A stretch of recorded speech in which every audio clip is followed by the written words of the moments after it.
Today, I want to talk about a problem that so many people quietly deal with every single day. That constant phlegm or mucus in the back of the throat that never seems to go away. It doesn't matter how much you clear your throat, swallow, or even try medications, the mucus always seems to come back. To really get to the bottom of this issue, we have to stop thinking only like doctors who match symptoms to drugs and start thinking more like engineers who look for cause and effect. This way of thinking forces us to ask, why is this happening in the first place? Instead of just asking, how can I cover it up? When you dig around online, you'll find that most explanations of chronic mucus don't go very deep. You'll see advice about allergies, antihistamines, sinus sprays, and throat lozenges. But very rarely do people talk about the most common underlying reason this problem even exists. Instead of calling it what it really is, many explanations actually make the symptom itself sound like the disease. Phlegm is not the disease. It's a result of something else. So the real question is, what is your body trying to tell you by producing this mucus nonstop? Let's begin with the symptom itself. People who have this problem usually describe it the same way. There's always a coating of mucus in the throat, like something stuck there. It often comes with post-nasal drip, nighttime coughing that's worse than in the day, hoarseness, a scratchy or sore throat that never fully heals, and even the odd feeling that there's a lump stuck in the throat. Some people also notice trouble swallowing or shortness of breath, even though nothing is technically blocking the airway. These things are irritating enough during the day, but at night, lying down, they can become unbearable. So what's really going on?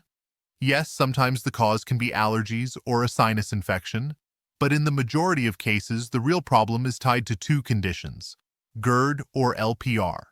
GERD stands for gastroesophageal reflux disease. That's when the acid from your stomach rises through the valve at the top of the stomach and burns the esophagus.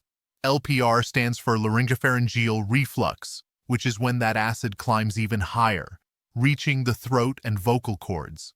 Both conditions are usually lumped together under acid reflux, and the standard treatment is to take antacids or acid-suppressing medications. But here's where we have to pause and think like engineers. If you just focus on treatment, you never ask if the treatment makes logical sense. The usual options for GERD and LPR are antacids or proton pump inhibitors. These are designed to either neutralize acid or shut down the stomach's ability to make acid. At first, this sounds reasonable. If acid is burning the throat, then less acid should equal less burning, right? But if you pay attention to the long-term effects, the story starts to change. Antacids can actually cause constipation and, strangely enough, even more reflux. Proton pump inhibitors, often called PPIs, block the enzyme that makes acid, which lowers stomach acid dramatically. But their side effects are alarming: constipation, bloating, increased risk of infections, heart rhythm problems, high blood pressure, and even stroke.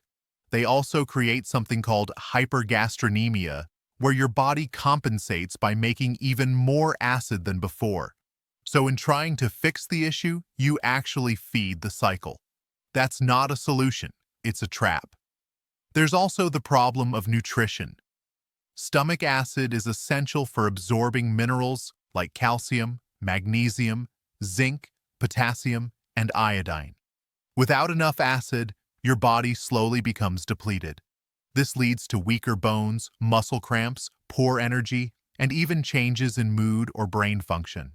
So while you might get short-term relief from reflux symptoms, the price you pay is long-term damage to your health. Surgery is sometimes suggested, where they tighten the valve at the top of the stomach.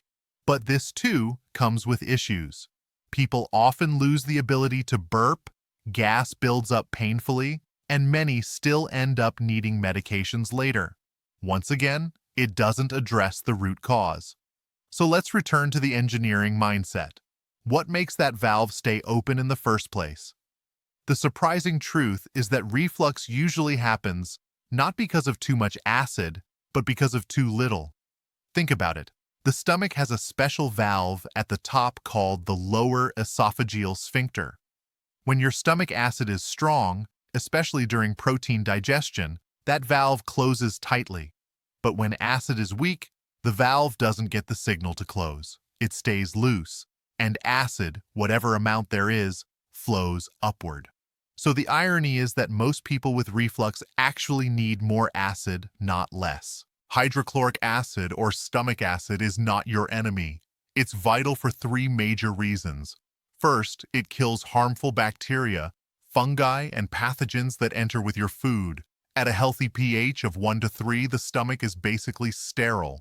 But when acid is weak, microbes survive and sneak into the intestines, sometimes causing infections or a condition known as SIBO, small intestinal bacterial overgrowth. Second, acid breaks down proteins. Without enough, proteins stay partly digested, which stresses the intestines and can trigger allergies or even autoimmune reactions when undigested particles leak into the bloodstream. Third, acid is required to absorb minerals. If your stomach is too alkaline, minerals pass through without being absorbed. This one change sets off a domino effect of health problems. On top of that, stomach acid triggers the pancreas to release enzymes and the gallbladder to release bile. If the initial acid signal is weak, those two systems don't work correctly either. So a simple problem, low stomach acid, cascades into bigger digestive troubles: bloating, gas, nutrient deficiencies, leaky gut, and yes, mucus production in the throat as the body's protective response. Sometimes bile itself backs up into the stomach, mixes with the weak acid, and together they travel upward into the throat. This constant irritation causes your body to coat the area with mucus as a shield. That's why you end up coughing, clearing your throat, and wondering why it never ends. So what's the real solution? You don't suppress acid, you restore it. A powerful way to do this is by taking betaine hydrochloride before meals. Many people find that taking 3 to 7 capsules with food strengthens stomach acid and helps digestion. But there's an important safety note. If you have an ulcer or gastritis, adding acid will hurt you more. In that case, you first need to heal the stomach lining. This usually takes a couple of months, and zinc carnosine can help with the healing process. Once the lining is repaired, you can safely begin supporting stomach acid levels again. Diet also plays a massive role. One of the biggest triggers for reflux and mucus is grains. While common advice says to eat more grains for digestive health, in reality, grains cause inflammation, irritate the gut lining, and worsen immune reactions. They're also very high in omega-6 fatty acids, which push the body toward inflammation. If your meat and dairy come from grain-fed animals instead of grass-fed, the problem grows even larger. So cutting grains, or at least reducing them dramatically, can make a huge difference. Meal timing matters too. Instead of eating 5 or 6 small meals throughout the day, which keeps the digestive system constantly working, intermittent fasting gives your body the rest it needs. For example, you can fast for 16 to 18 hours by skipping breakfast and eating only lunch and dinner. This break allows the stomach and intestines to repair and reset instead of being flooded with food all the time. Another interesting point is diet type. Many people who eat vegan diets run into these problems more often. Why? Because they rely heavily on grains, soy, legumes, and processed fake meats. These foods don't trigger the stomach to make enough acid, and they often increase inflammation. Without animal proteins and fats, the natural signals that tell your body to produce strong acid are much weaker.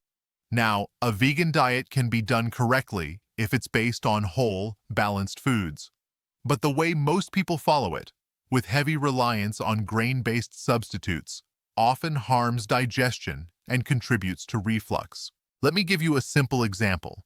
Imagine someone who eats oatmeal for breakfast, a sandwich for lunch, and pasta for dinner. That's grains morning, noon, and night.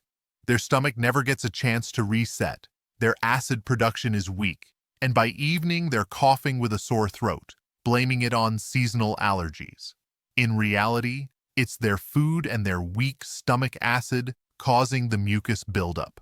Now compare that to someone who eats eggs and vegetables for lunch, fish with salad for dinner, and skips breakfast. Their stomach acid is strong, digestion works smoothly, and there's no constant phlegm in the throat. The difference is night and day. So to wrap it all up, chronic mucus in the throat is often not from allergies or infections, but from low stomach acid and reflux. The best solution isn't to block the acid with medications, but to restore your stomach's natural strength with betaine hydrochloride, heal the stomach lining if necessary, remove irritating foods like grains, and practice intermittent fasting. By fixing the cause, you not only get rid of the phlegm, but also improve your overall digestion, energy, and long-term health. If this explanation made sense to you and you'd like to hear more simple breakdowns of health problems with real solutions, make sure you hit the like button and subscribe to the channel. That way, you'll never miss the next video. And together, we'll keep learning how to fix the cause instead of just chasing the symptoms.